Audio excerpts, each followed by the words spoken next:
Ready, Lucky? Yeah?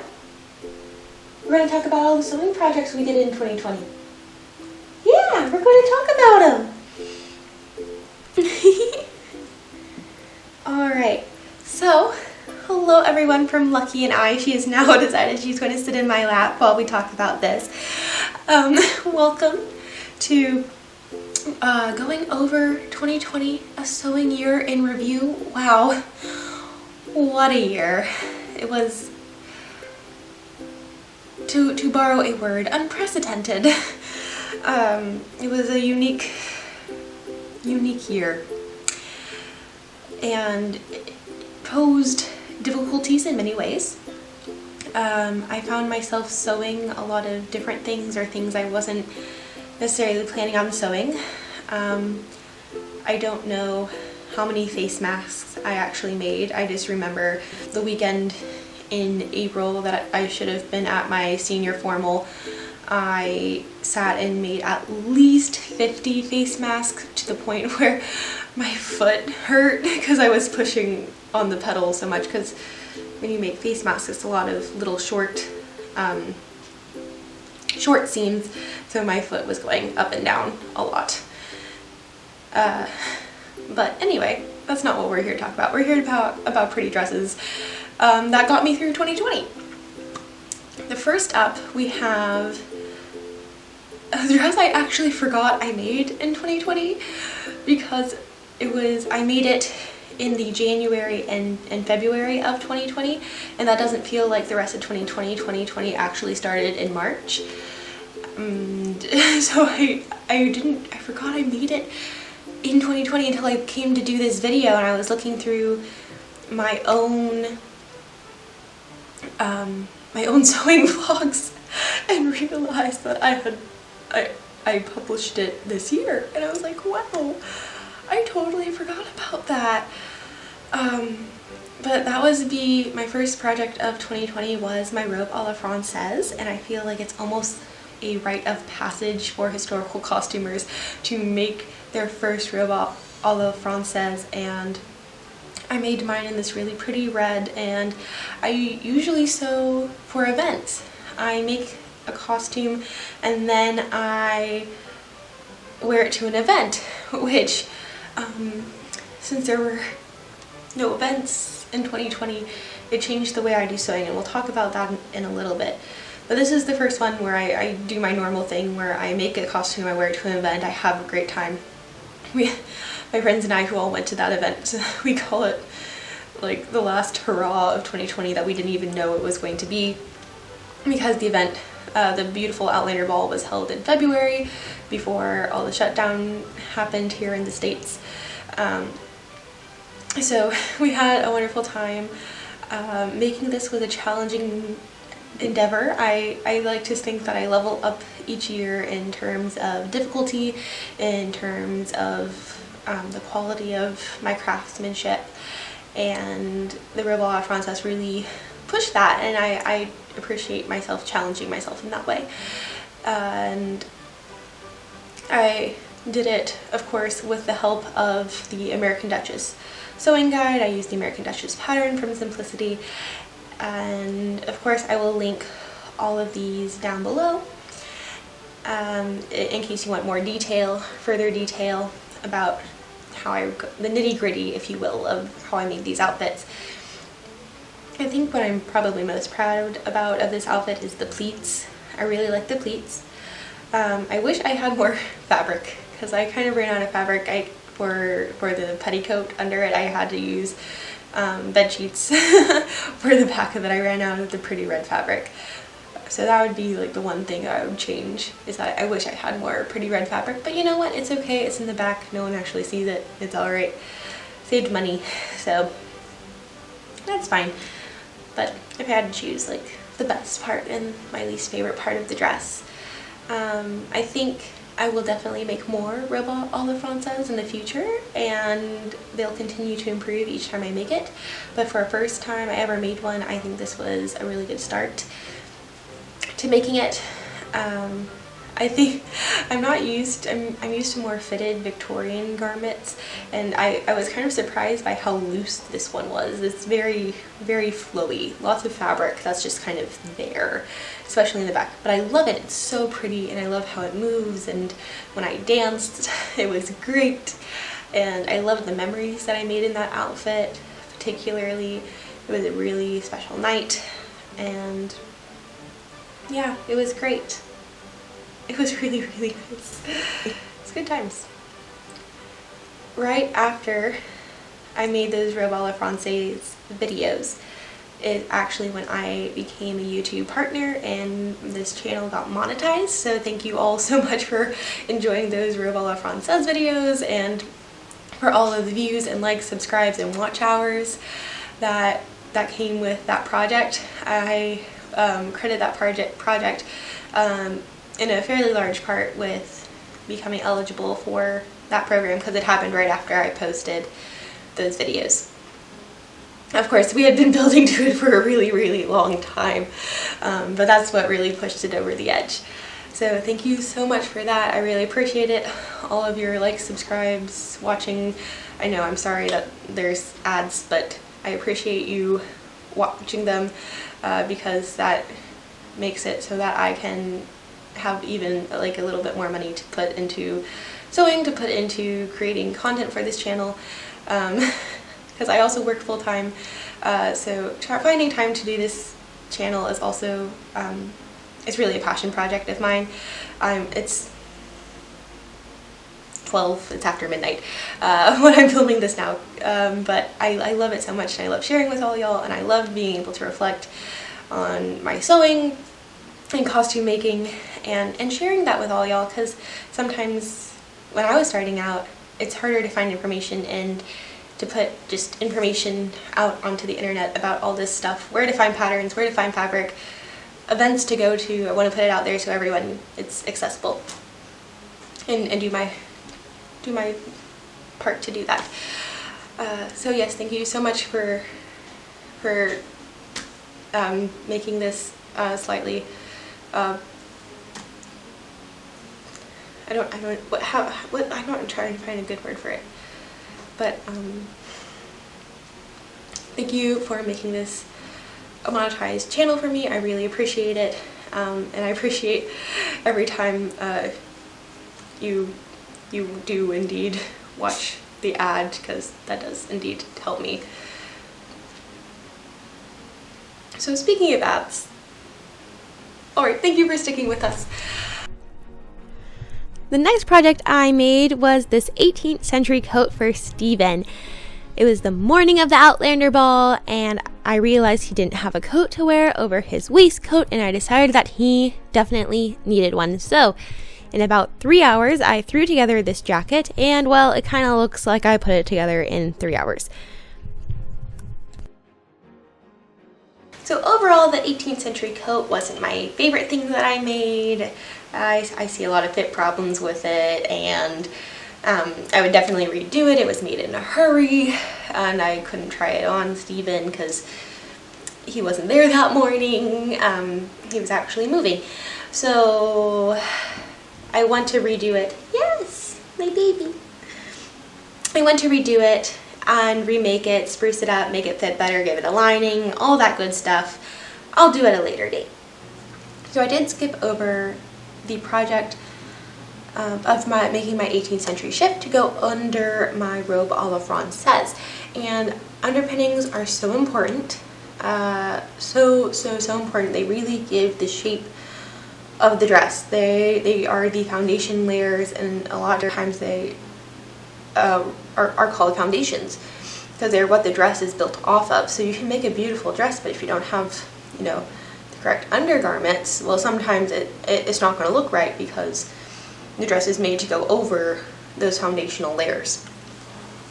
So I highly recommend good, sound, structural layers to support your dress. And that's what I was doing there. I was making the shift with the American Duchess pattern. I put in my gussets wrong, which I don't know why I did that. Gussets are hard. So then I had to take those out and put them back in.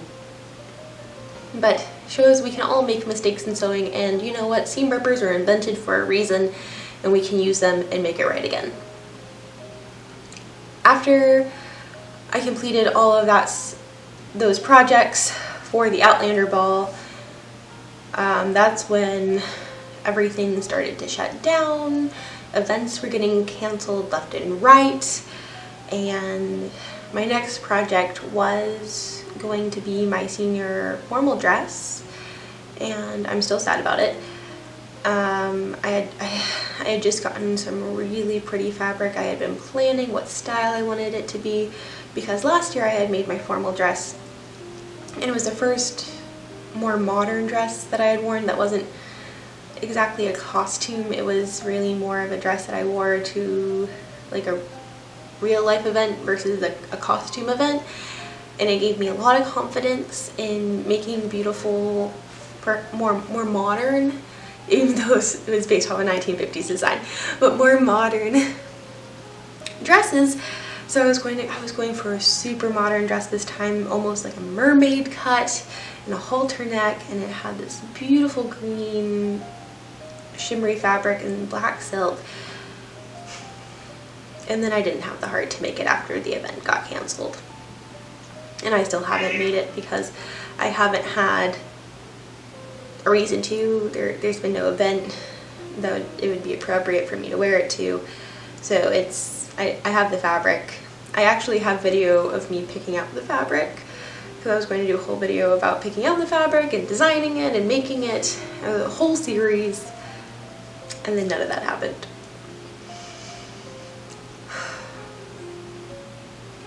I did a whole Instagram post about it a while ago, because I was going to announce me making it, and then like the day I was going to announce that I was making it, the event got canceled and I was crushed that was canceled. And I just didn't know what to do with myself making wise.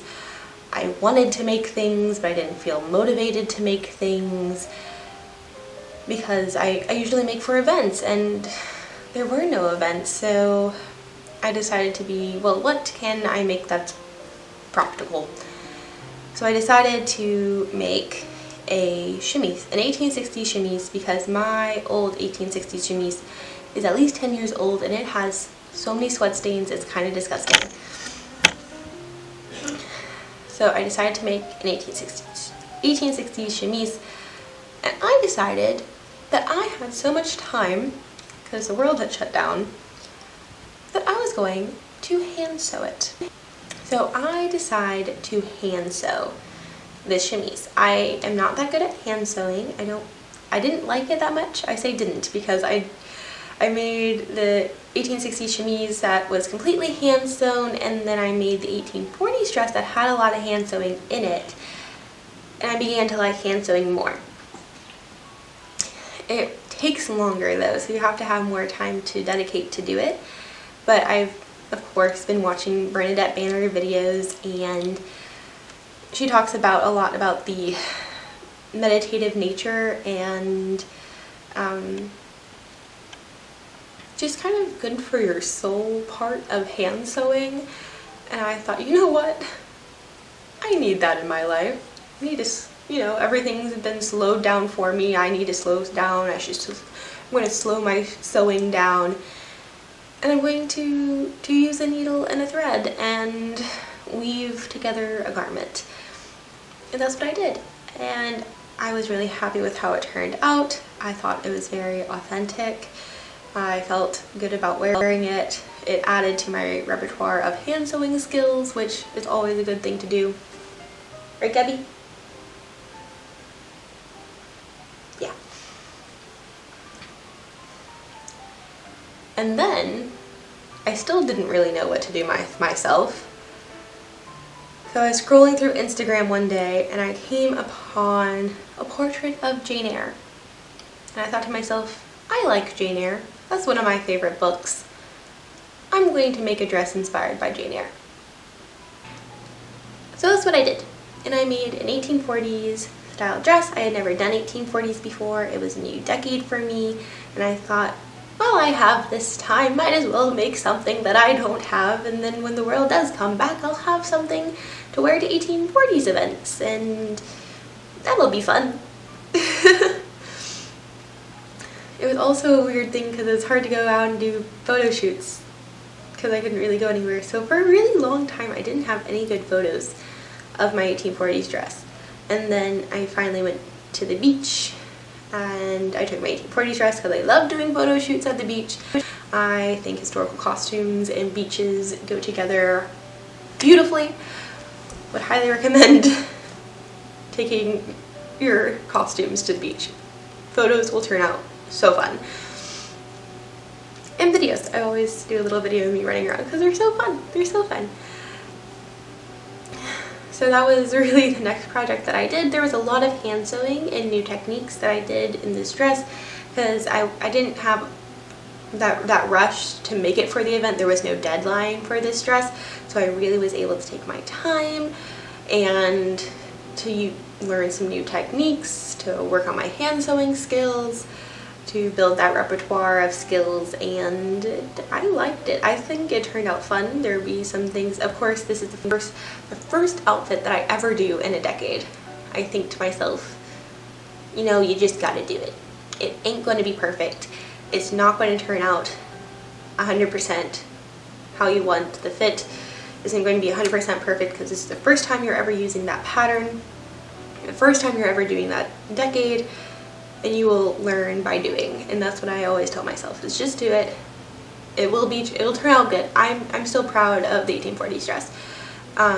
But I know the next time I make an 1840s dress, I will take all of that experience that I had from the first dress and I can transfer it to the second dress to make it even better, because we learn by doing.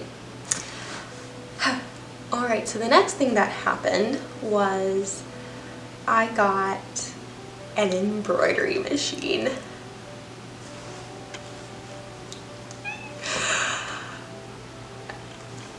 I'm still like speechless about it. It was a dream come true after seeing so many beautiful things that people had made with their embroidery machines. To get an embroidery machine of my own was a dream, and my parents were so kind and gave it to me as a lump of happy birthday, happy graduation.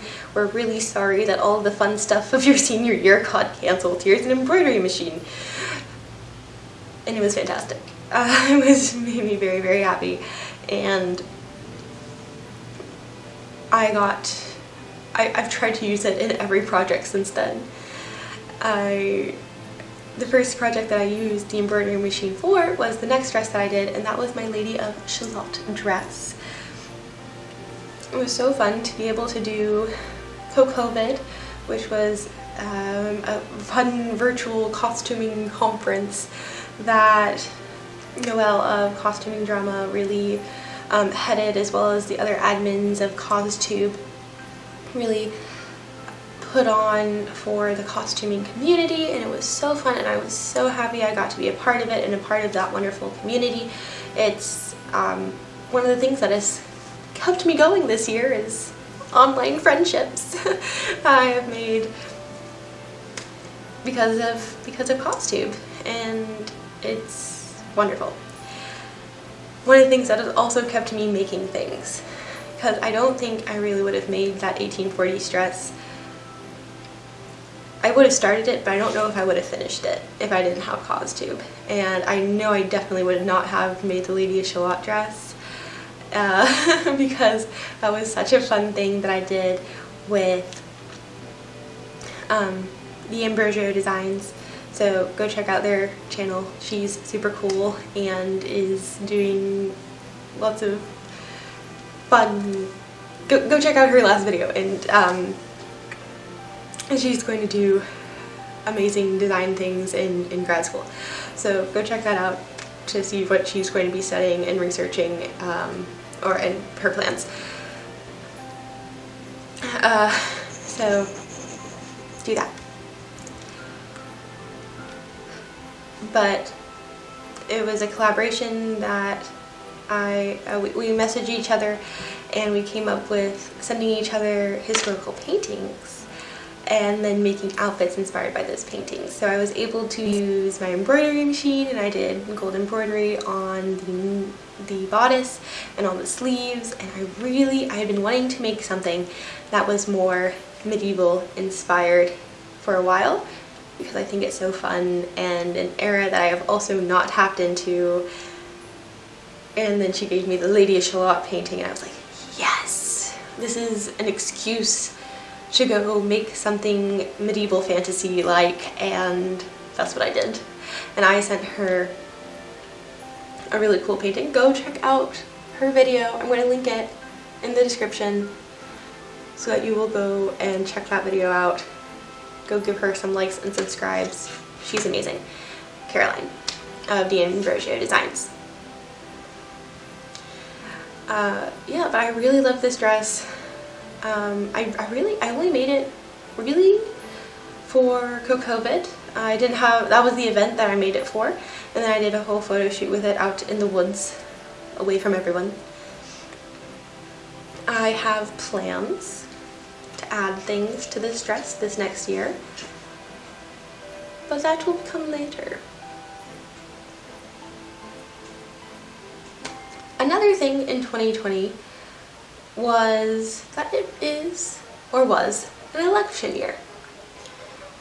And it was an election year that came upon the 100th anniversary of the 19th Amendment. The 19th Amendment legally gave women all the right to vote, but in actuality that all did not necessarily happen because there were a lot of restrictions and suppression of especially women of color voting. But it was a big piece of legislation nonetheless that really brought forward women's political and legal rights.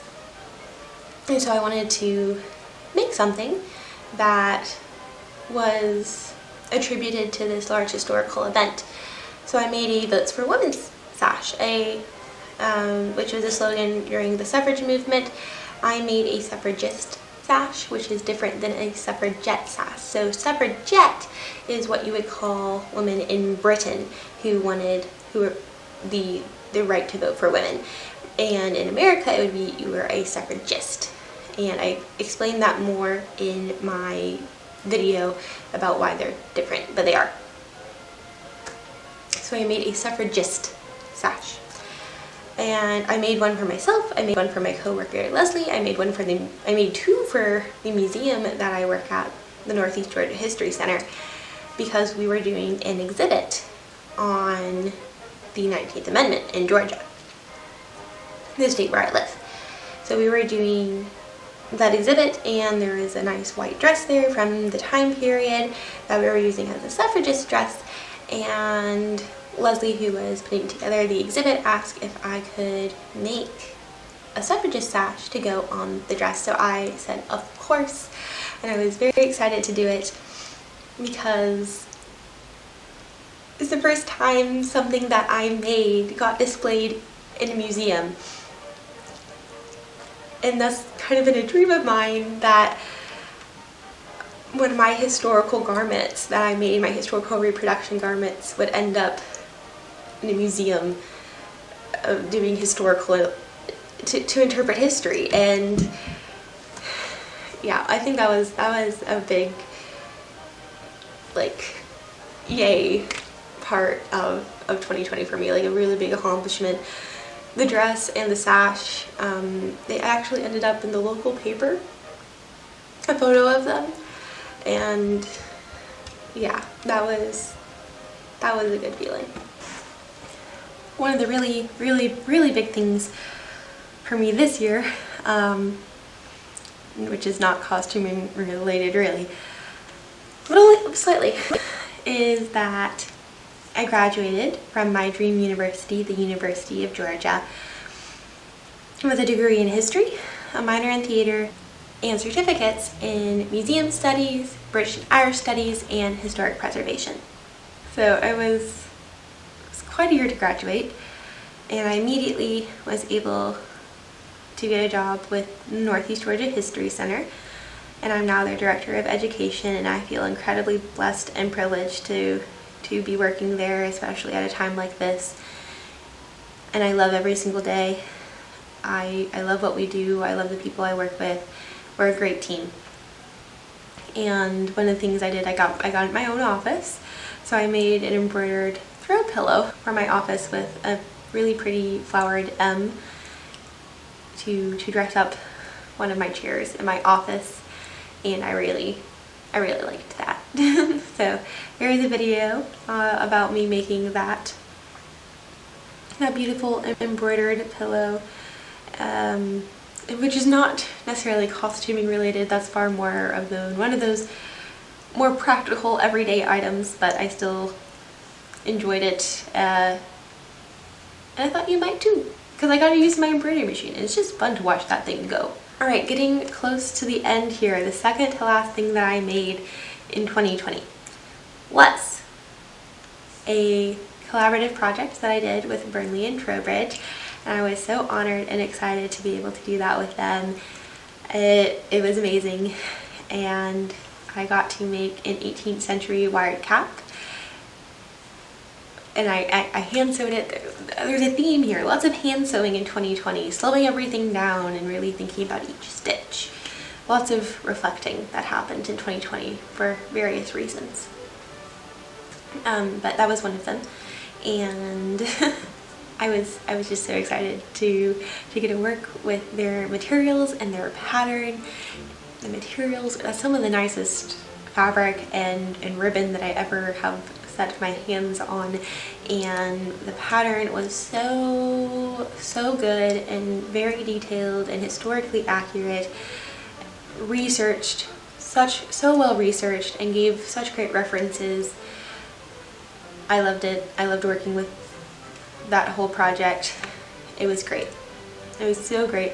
And I was able to wear it to a socially distanced picnic with some of my friends that I had not seen since the Outlander ball. We had not seen each other in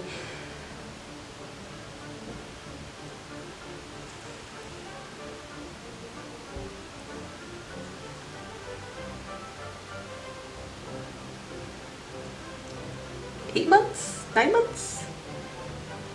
I think 9 months. About 9 months. And so we finally got together and had a socially distanced picnic, and it was really nice, and I wore my cap to that. But I hope in the future, I'm sure I'll be able to wear it to more events. It deserves some more airtime, some more wear time. My last project of 2020 was Stephen's Ren Fair Tudor inspired doublet. And that I finally had an event to go to again. Even though it was very much a scaled back, lots of precautions in place, very different version of Ren Fair than I'm used to. I was just happy that they were able to safely put on an event that was outdoor, lots of masks, socially distanced, all that good stuff, temperature checks, all the things that I would have never really thought of in 2019 that have now become very commonplace in 2020. Just never know what a year will bring. I made his Ren Fair doublet. I forgot how to make things for events and time management to make things for events because I haven't done it. I didn't do it like the entire year. So I didn't exactly finish it in time, so I still actually need to put some finishing touches on the doublet, like closures and top stitching things down. But other than that, he wore it where it was pretty much done. It was pretty much done, and I was very proud of myself for the trim work on that and matching that trim work up. I'm very proud of myself for that. And the sleeves had like this weird different patterny thing that I'm not used to at all. So overall, I was very proud of that garment, but I was not used to it. I'm not used to making things for guys, which I am sure I will get better at as Stephen and I go to more events together. I I need to start building his wardrobe for him, because he goes with me and he has to look good because he's standing next to me, right? He is an extension of historical Belle, and I need to make sure my man looks good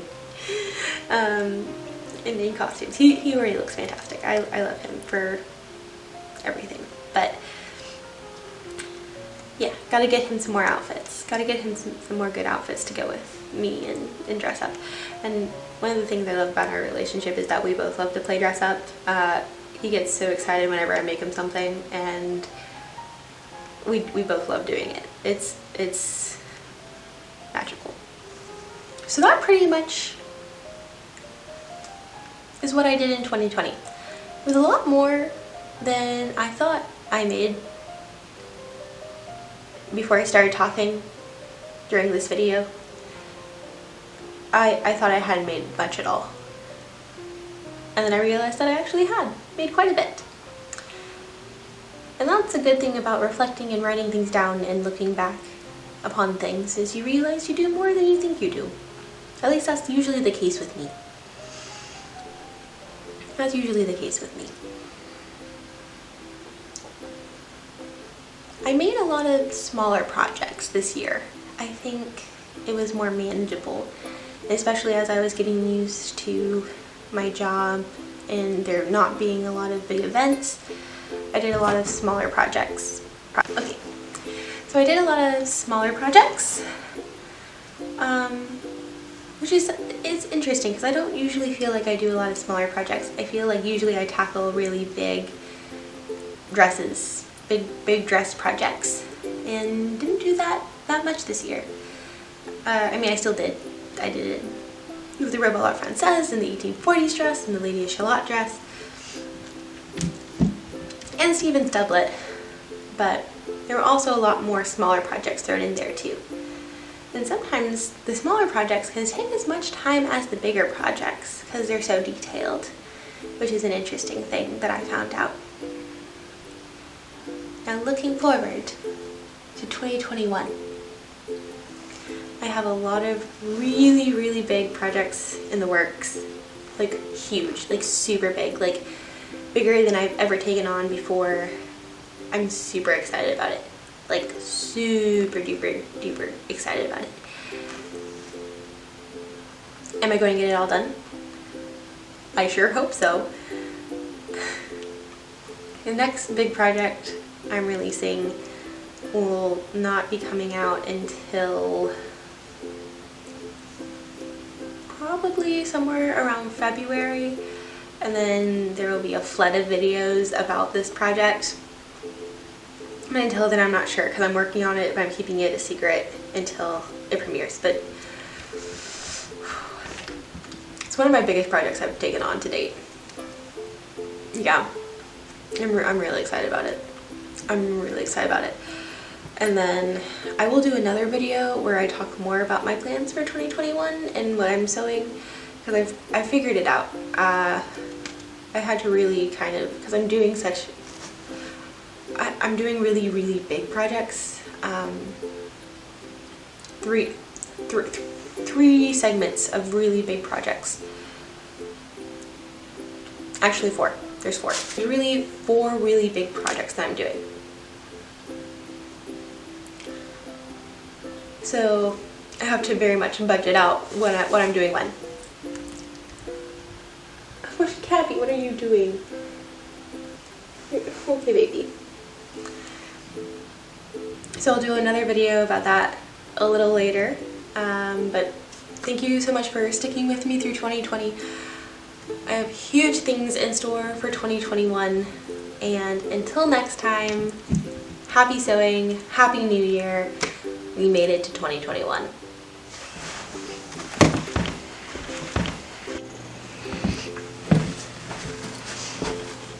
And in case you were wondering, this tiara that I've been wearing through this entire video is from, I got it off of the Duffy Stuff Boutique Etsy. I'll link it below. For Christmas. I got it for Christmas from Etsy, Duffy Stuff Boutique on Etsy. And I love it. It was such a good deal, such a good find. I I wore it for the rest of Christmas. I want to wear it every single chance I get because I feel like it goes with my look. Like, this looks normal, right? I think we should just bring back tiaras. Let's just wear tiaras everywhere. I'm going to wear it to the grocery store. like and comment if I should wear my tiara to the grocery store, and then maybe I will do a video about me wearing my tiara and a costume to the grocery store if this gets enough likes and comments about it, because that sounds fun, right? gotta spice up this new year somehow. But I just wanted to shout out Duffy Stuff Boutiques. They didn't like give it to me or anything. I got it for Christmas, but I just really like the quality. It's super great. I love the look, love the quality. They were super great.